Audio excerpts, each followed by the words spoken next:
3 tonnes d'or ont déplacé des certitudes régionales. Alors que l'alerte annonçait un choc imminent, les chiffres initiaux ont montré une stabilité intérieure inattendue. Que change cette divergence pour vous, à l'ère d'Ibrahim Traoré? Une doctrine comptable devient stratégie. Ce dossier ne parle pas seulement d'un litige minier. Le public y gagne une lecture claire des leviers économiques. L'enjeu central tient à une méthode: mesurer, certifier, renégocier, puis publier. Quand l'alarme extérieure crie, la donnée locale répond sur un coupon.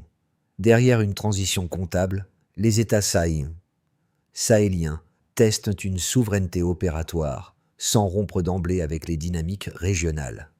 Chaque audit devient un acte de gouvernement. Il redéfinit la valeur produite, la valeur déclarée et la valeur négociée. Cela rebat les cartes pour 3 cercles à la fois: administration, entreprises locales et marchés internationaux. Le fil conducteur du récit suivra un repère de départ annoncé fragile, puis les écarts constatés et observés sur le terrain. Un détail, en apparence mineur, fera basculer la lecture. Si les clauses héritées favorisaient l'opacité, les corrections déplacent le centre de gravité vers l'État, ligne par ligne, tonne par tonne. Et si cette logique se diffuse, elle force les modèles extérieurs à se réécrire. Le but est de comprendre jusqu'où cette reconfiguration peut s'étendre et à quel prix institutionnel. En 2025, le Mali déclare 67 tonnes d'or produites, malgré des prévisions de chute. Dans le même mouvement, l'écart entre alarmisme extérieur et stabilité opérationnelle devient trop visible pour rester une simple anomalie de marché. Cette divergence oblige à relire le dossier autrement, non comme un incident isolé, mais comme une séquence méthodique. 3 tonnes d'or récupérées servent de déclencheur narratif, parce qu'elles révèlent un déplacement plus profond du contrôle.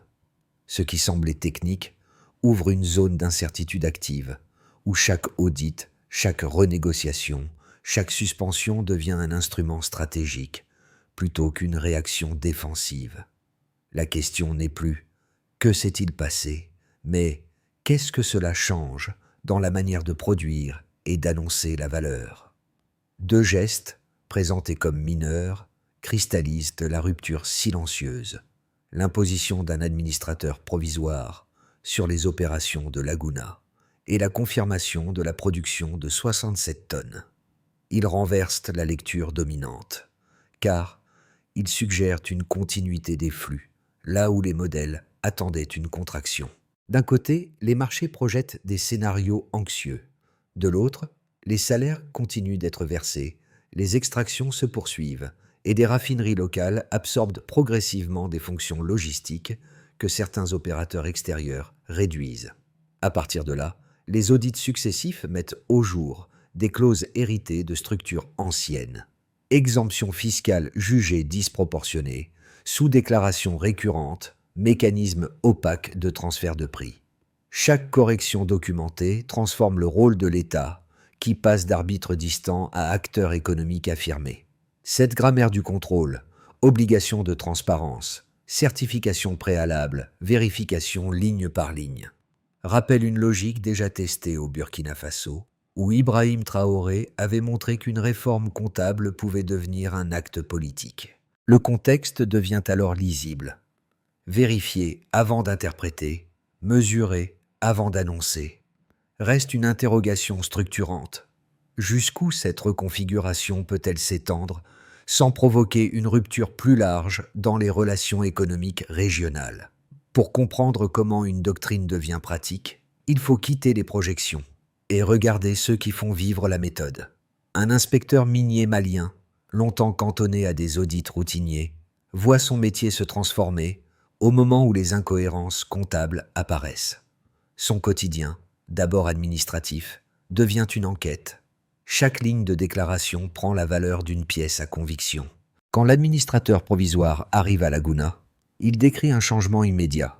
Les opérateurs, habitués à une surveillance distante, se retrouvent face à des contrôles méthodiques capables d'exposer des écarts structurels. Ce n'est pas une scène spectaculaire, c'est une discipline qui s'installe.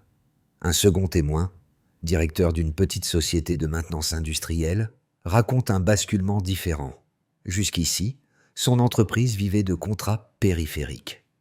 Puis viennent des demandes plus directes, à mesure que des prestataires étrangers se retirent ou réduisent leur présence. La visibilité grandit, mais la pression aussi. Délai, qualité, traçabilité deviennent des paramètres qui comptent, non seulement pour un client, mais pour l'équilibre d'un secteur. Il comprend que la réallocation des contrats n'est pas une promesse abstraite. Elle se joue dans des bons de commande, des contrôles et des responsabilités nouvelles. Ces deux récits convergent. La reconfiguration sahélienne ne prend pas forme dans les discours, mais dans des gestes répétés, audits renforcés, certification, marge renégociée, autrement. C'est là que l'influence de Ibrahim Traoré apparaît de manière indirecte, non comme une posture, mais comme une logique diffusée, où la souveraineté commence par la capacité à mesurer et à vérifier. Le premier effet tangible est simple. Le centre de gravité se déplace vers ceux qui produisent les données. Autrement dit, quand la méthode change les pratiques, l'économie change de langage. Que révèle vraiment la stabilité quand l'extérieur annonce la panique? Tout commence par un geste comptable, puis la mécanique s'emballe. Une récupération de 3 tonnes d'or change le ton. La région observe et les modèles vacillent. D'abord, l'histoire s'enclenche au Burkina Faso, quand une réforme oblige les opérateurs miniers à rendre des comptes devant l'État, plutôt que devant des bailleurs extérieurs. Le signal paraît technique. Il déplace pourtant l'axe d'interprétation. En quelques semaines, l'attention se détourne des déclarations générales pour se fixer sur la preuve. Ce qui est produit, ce qui est déclaré, ce qui est certifié. Ibrahim Traoré installe alors une idée simple. La valeur se contrôle avant de se commenter. Les administrations voisines regardent. Elles cherchent un indice de rupture. Elles s'y voient autre chose. Les revenus ne s'effondrent pas. Les flux se stabilisent par peu à compte, puis se lisent mieux. Ensuite, au Mali, les audits se succèdent. Ils ne se limitent plus à vérifier des formulaires. Ils tractent des clauses héritées. Exemption fiscale, jugée disproportionnée, sous-déclaration régulière, transfert de prix difficile à suivre. Chaque correction modifie une ligne. Chaque ligne modifie un rapport de force. L'État ne reste plus arbitre distant. Il s'affirme acteur économique. Dans ce climat, un événement fait basculer la séquence. L'imposition d'un administrateur provisoire sur les opérations de Laguna. Le geste s'est présenté comme une correction tardive d'un déséquilibre ancien. De l'extérieur, certains y voient un raid. Sur le terrain, la chaîne continue. Puis, le moment de bascule arrive. Les marchés annoncent une contraction imminente. La réalité opérationnelle suit une autre trajectoire. Les salaires sont versés. Les extractions se poursuivent. Les raffineries locales absorbent graduellement des fonctions logistiques que des partenaires extérieurs réduisent. La confirmation que 67 tonnes d'or ont été produites en 2025 agit comme électrochoc. Le contraste devient trop large. La lecture dominante se fissure. Ce n'est plus seulement une querelle minière. C'est un protocole régional qui se teste. Après ce choc, l'onde se prolonge. Les audits maliens déclenchent une cascade d'ajustements. Les administrations commençant à produire leurs propres données. Elles réduisent la dépendance aux rapports fournis par les opérateurs. À Niamey, cette dynamique se lit comme opportunité. Le Niger initie des révisions contractuelles en s'appuyant sur les résultats maliens. La cohérence régionale se renforce sans proclamation. Des entreprises locales récupèrent des espaces. Des contrats se réallouent. La traçabilité devient un critère central. Même les discussions quotidiennes changent de vocabulaire. La propagation se voit aussi dans les périphéries. Dans plusieurs communes minières, des administrations signalent une légère hausse de l'emploi. Dans le corridor de Kess, l'emploi minier augmente d'environ 15% en 2025. Le mouvement n'est pas spectaculaire, il est cumulatif. Dans l'AES, conçu d'abord comme cadre sécuritaire, la coordination commence à prendre une teinte économique. Contrôle, certification, exigence de transparence. L'onde n'efface pas les tensions. Elle change la manière de les encadrer. À ce stade, la chronologie devient plus claire, de l'élan initial à l'ajustement progressif. La doctrine ne progresse pas par slogan, elle progresse par preuve. Ibrahim Traoré sert de référence implicite. La comptabilité devient politique quand elle tient dans des écarts constatés vérifiables. Reste une dette de curiosité. Si le repère de départ des marchés annonçait la fragilité, quel écart constaté exacte le terrain impose-t-il désormais? Et comment le mesurer sans mythifier la trajectoire? Le repère de départ annoncé par les marchés reposait sur une hypothèse simple. Un durcissement administratif devait entraîner une contraction rapide de la production. Le écart constaté observé raconte autre chose, plus lent mais plus robuste, et c'est dans cet écart que la méthode sahélienne devient lisible. Un premier chiffre s'impose. En 2025, le Mali déclare 67 tonnes d'or produites. Ce volume dépasse les projections prudentes formulées avant les audits. Il indique que la continuité opérationnelle a été maintenue malgré les corrections administratives. Autrement dit, le contrôle accru n'a pas interrompu l'extraction, il en a clarifié les flux. Ce chiffre agit comme un test de résistance. Là où un choc était attendu, une stabilité mesurée s'impose. Un second repère complète cette lecture. Sur une période de 2 ans, la production aurifère malienne affiche une progression d'environ 12%. Cette hausse reste modérée, mais elle est continue. Elle suggère une transformation méthodologique plutôt qu'un effet conjoncturel. Les audits, loin de ralentir la chaîne productive, ont réduit les zones d'opacité qui faussaient les relevés. La production ne bondit pas, elle devient plus cohérente avec ce qui est réellement extrait. Pour les administrations, ce écart constaté valide l'idée que la souveraineté comptable peut fonctionner comme stabilisateur. Un troisième indicateur vient compléter le tableau. Dans le corridor de caisse, l'emploi minier progresse d'environ 15% en 2025. Cette évolution, issue d'observations locales, reflète une redistribution progressive des contrats. Le retrait partiel de certaines logistiques extérieures n'a pas créé de vide immédiat. Il a ouvert des espaces pour des opérateurs nationaux, notamment dans la maintenance, le transport et certains segments du raffinage. Ce chiffre ne traduit pas une prospérité soudaine, mais un déplacement du centre de gravité vers des acteurs locaux. Pris séparément, ces indicateurs pourraient sembler ordinaires. Pris ensemble, ils dessinent une trajectoire cohérente. Aucun ne signale une rupture spectaculaire. Tous convergent vers la même lecture. La réforme administrative n'a pas détruit la valeur produite. Elle a modifié la manière dont cette valeur est mesurée et attribuée. Les marchés extérieurs, qui anticipaient une fragilité structurelle, se heurtent à des données qui résistent à leur scénario. Cette résistance n'est pas idéologique. Elle est documentaire. Les administrations produisent désormais leurs propres chiffres, réduisant la dépendance aux rapports fournis par les opérateurs. Chaque audit ajouté, chaque certification imposée, chaque renégociation enregistrée agit comme un module d'ajustement. La valeur cesse d'être une projection importée, elle devient un objet mesurable localement. L'intérêt majeur de ces chiffres réside dans leur cohérence interne. Ils racontent une transformation lente, cumulative, reproductible. La méthode ne promet pas une immunité face aux pressions extérieures. Elle propose autre chose, une capacité accrue à lire les écarts entre ce qui est annoncé et ce qui est observé. C'est précisément dans cet écart, entre repères de départ attendus et écarts constatés, que se construit aujourd'hui la crédibilité du modèle sahélien.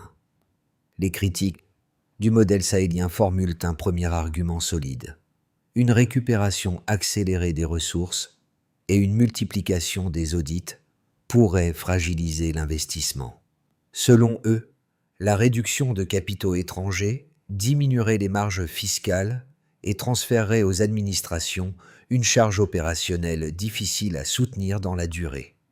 L'industrie aurifère exige une expertise technique continue, une logistique stable et des financements lourds. Or, disent-ils, ces trois piliers restent souvent liés à des réseaux externes. Dans cette lecture, le risque ne vient pas d'une intention politique, mais d'une contrainte d'arithmétique. Sans partenaire, l'appareil local pourrait s'épuiser. Le deuxième argument porte sur la vulnérabilité des chaînes de production.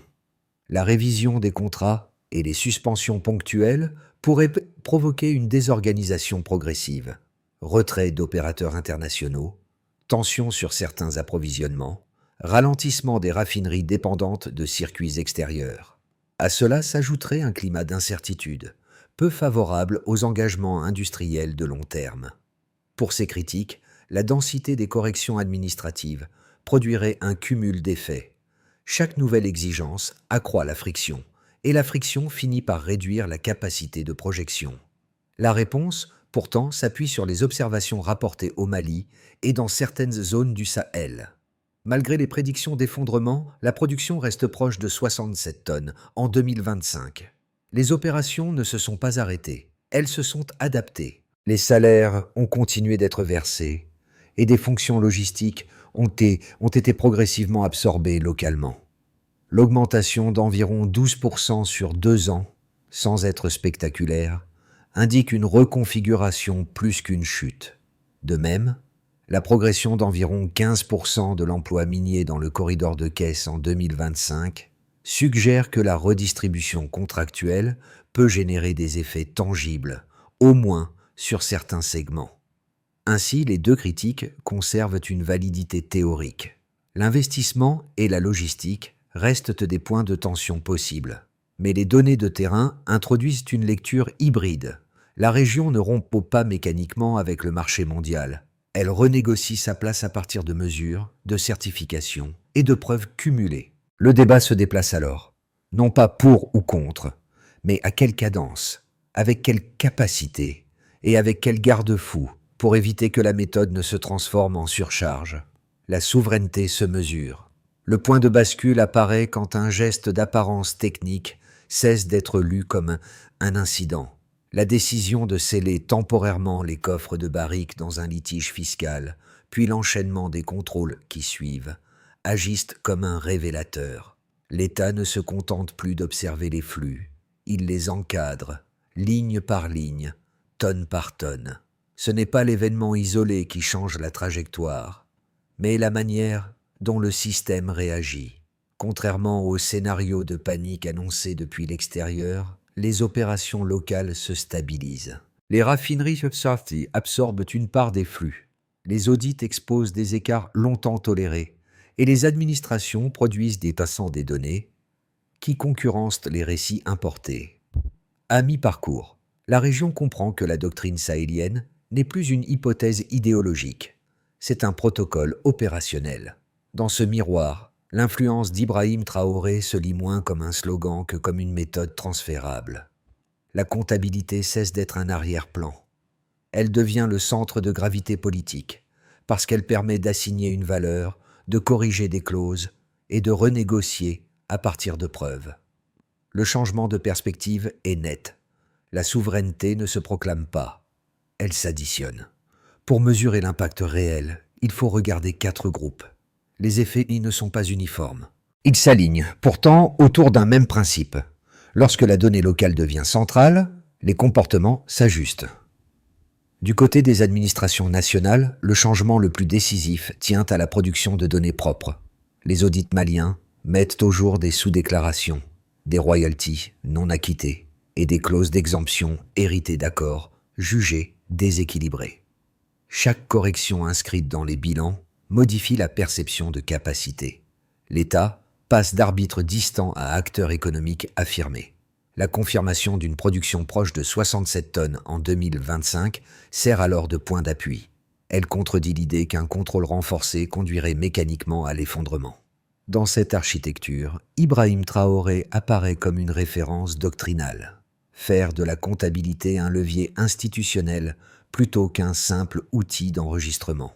Du côté des entreprises et des prestataires locaux, l'effet est plus structurel que spectaculaire. Les exigences de certification et de traçabilité obligent les opérateurs à réviser leurs circuits documentaires, tandis que des prestataires nationaux gagnent un accès élargi à certains contrats. Des sociétés de maintenance de transport et des segments de raffinage récupèrent des missions auparavant verrouillées par des acteurs extérieurs. Dans le corridor de Caisse, l'augmentation d'environ 5% de l'emploi minier en 2025 devient un indicateur clé. La réduction partielle de logistiques extérieures n'a pas laissé un vide immédiat. Elle a déplacé des responsabilités. Pour ces entreprises, la souveraineté n'est pas un mot. C'est une liste d'exigences à respecter et une fenêtre d'opportunité à saisir. Du côté des ménages et des communes minières, l'effet immédiat est la continuité inattendue des activités. Là où des observateurs annonçaient un ralentissement brutal, les extractions se poursuivent et des raffineries locales absorbent une part croissante des flux. Cette stabilité réduit une forme d'incertitude quotidienne. Les revenus liés au secteur restent lisibles, au moins à court terme, et les services périphériques conservent une dynamique. Une légère hausse des salaires liés à certains services est signalée localement dans le récit de référence, ce qui nourrit l'idée qu'un contrôle accru peut produire des effets tangibles sans chaos instantané. Dans l'opinion, la méthode associée au Burkina Faso et à Ibrahim Traoré renforce une perception. La valeur ne part pas avant d'être comptée. Du côté de la région et des voisins, l'alignement progressif devient la nouveauté. Le Niger, en exigeant une transparence totale sur les volumes exportés, consolide la tendance et transforme des initiatives nationales en mécaniques plus collectives. L'AES, initialement pensé comme cadre sécuritaire, prend une coloration économique. Contrôle, certification, format de preuve, exigence de cohérence. Les marchés extérieurs, eux, doivent réviser leur modèle, car un système annoncé fragile démontre une capacité d'ajustement. Le écart observé, y compris la progression d'environ 12% sur 2 ans, impose une lecture moins dramatique et plus méthodique. Au total, la conséquence la plus concrète est peut-être la plus simple. La négociation change de langue. Elle s'ancre davantage dans les chiffres produits localement que dans les projections importées. Que se passe-t-il si la région continue à mesurer avant d'annoncer? La réponse dépend moins d'un choc unique que de la cadence des réformes, de la discipline documentaire et de la manière dont les pressions extérieures se traduisent en contraintes concrètes. 3 trajectoires se dessinent, sans certitude, mais avec une logique interne. Dans un scénario de base, la continuité reste méthodique. Les États sahéliens maintiennent un rythme régulier d'audit et de renégociation, sans accélération brutale. Les contrôles restent soutenus mais prévisibles. Les opérateurs locaux consolident leurs capacités et les circuits de certification deviennent des routines. Les exportations demeurent stables, ce qui permet aux administrations de renforcer progressivement leurs procédures et d'affiner la lecture des flux. Le résultat attendu n'est pas une transformation spectaculaire, mais une montée en compétences graduelle. La souveraineté comptable s'installe comme norme opérationnelle, tandis que les marchés ajustent leur modèle à des données plus cohérentes. Dans un scénario plus optimiste, la synchronisation régionale se renforce. La cohérence s'étend. Les formats d'audit s'harmonisent davantage entre le Mali, le Burkina Faso et le Niger. Le partage de compétences et de données critiques augmente et des équipes conjointes se forment sur certains contrôles. L'AES devient un outil économique plus fonctionnel, capable d'amplifier les effets observés localement, moins de facoués documentaires, plus de traçabilité et une visibilité accrue pour les acteurs nationaux. Des partenaires extérieurs acceptent plus clairement de travailler selon les règles sahéliennes plutôt que de les contourner, ce qui réduit l'incertitude et stabilise les engagements. Dans un scénario de tension, la résistance des acteurs extérieurs s'accroît. Il n'y a pas forcément d'effondrement, mais une pression politique et économique plus marquée. Les partenaires historiques durcissent leur position, avertissements diplomatiques, propositions d'accords correctifs, signaux sur certaines chaînes d'approvisionnement. Les administrations doivent alors absorber une double charge, poursuivre la réforme tout en gérant les frictions. Si les institutions restent alignées, la méthode tient. Si elles se dispersent, la réforme ralentit et la production de preuves devient plus coûteuse. Une recommandation de pensée s'impose. Traiter chaque trajectoire comme un test de discipline documentaire. Si les données restent solides, l'adaptation devient possible. Si elles se fragilisent, l'incertitude reprend l'avantage. Pour une partie de la population sahélienne, l'effet le plus immédiat n'est ni un chiffre ni une clause, mais un déplacement mental. Pendant longtemps, beaucoup ont vécu avec l'idée que la valeur se décidait ailleurs, puis revenait sous forme de récits importés. Voir des audits nationaux remplacer des rapports externes change cette perception. La souveraineté devient observable. Dans les villes minières, les conversations quotidiennes ne portent plus seulement sur la peur d'un ralentissement, mais sur la manière dont les règles se réécrivent, et sur ce que l'on peut vérifier plutôt que croire. Pour les jeunes actifs, l'impact est plus concret. L'élargissement des équipes de contrôle, la montée des exigences de certification et la progression des prestataires locaux ouvrent des trajectoires professionnelles nouvelles. Un secteur perçu comme verrouillé devient un espace où la compétence technique compte. Savoir documenter, tracer, contrôler, maintenir. Cela ne garantit pas une ascension facile, mais cela crée une logique de mérite plus lisible, à mesure que les responsabilités se déplacent vers des acteurs nationaux. Les diasporas, elles, observent la séquence comme un miroir inversé. Là où elles voyaient une région condamnée à subir des modèles extérieurs, elles distinguent désormais une restructuration méthodique. Cette lecture ne produit pas une adhésion automatique. Elle suscite une curiosité active. Les questions changent. Non plus « est-ce possible ?», mais « quelles preuves existent ? Qui tient les registres ? Quels garde-fous empêchent l'arbitraire ?»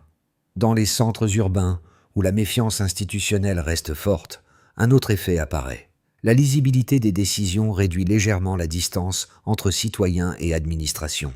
Publier des audits, clarifier des procédures, montrer des corrections, tout cela ne fabrique pas la confiance d'un coup. Mais l'accumulation de preuves peut la construire. C'est aussi là que l'ombre portée d'Ibrahim Traoré se ressent. L'idée qu'une doctrine n'a de valeur publique que si elle se vérifie. Et quand le débat s'appuie sur des données, le public gagne un outil rare, la capacité de comparer, de discuter et de juger sans dépendre entièrement des projections venues d'ailleurs.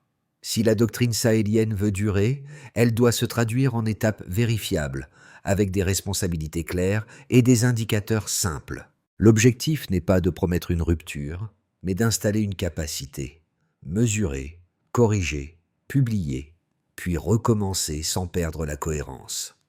D'abord, il faut renforcer les unités de contrôle interne.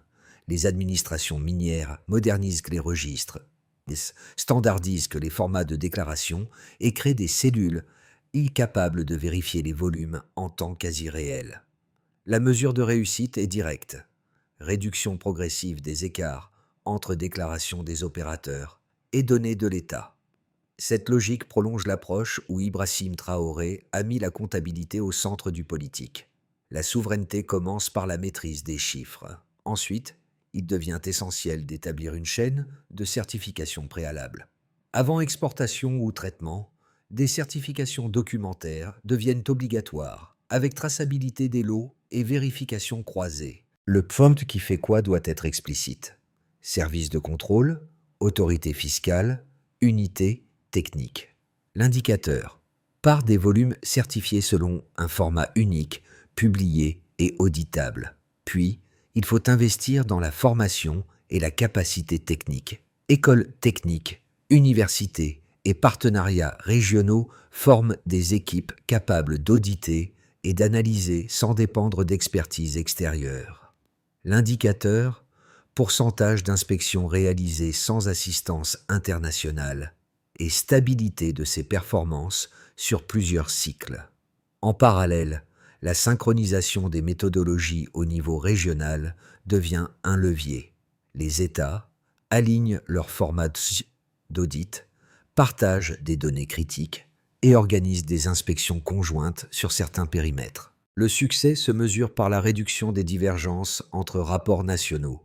et par une prévisibilité accrue des flux régionaux. Enfin, publier régulièrement les résultats reste la condition de crédibilité. Audits, renégociation de clauses, évolution réglementaire sont rendus publics selon un calendrier connu. L'indicateur central, régularité et complétude des rapports, afin d'éviter que la méthode ne soit perçue comme arbitraire. Cette feuille de route ne supprime pas les tensions externes. Elle fournit un antidote, une preuve cumulative, cycle après cycle. Dans cette histoire, l'image la plus parlante n'est pas une salle de conférence.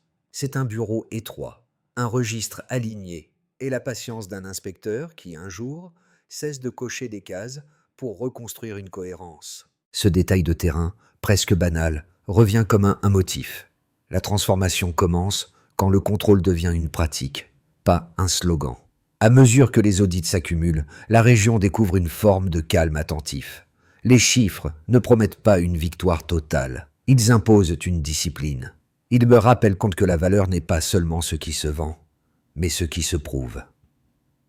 Dans cette lecture, Ibrahim Traoré n'apparaît pas comme un héros de récit, mais comme un repère structurel. L'idée que la souveraineté se construit par la capacité à mesurer ce que l'on produit, puis à corriger ce qui a été longtemps laissé dans l'ombre. Le fil se referme là où il a commencé, dans la minutie. Quand une doctrine tient dans des écarts constatés vérifiables, elle peut franchir des frontières sans proclamation. Et quand elle échoue aussi de manière lisible, parce que les registres révèlent l'écart. La précision vaut plus que la promesse. Au fond, ce récit ne demande pas une adhésion. Il propose un instrument. Apprendre à lire une souveraineté qui se prouve, plutôt qu'une souveraineté qui se déclare. Dans le Sahel, l'enjeu n'est pas seulement de renégocier des clauses ou de contrôler des volumes. Il est aussi symbolique. Faire de la vérification un langage commun, accessible, discuté et donc durable.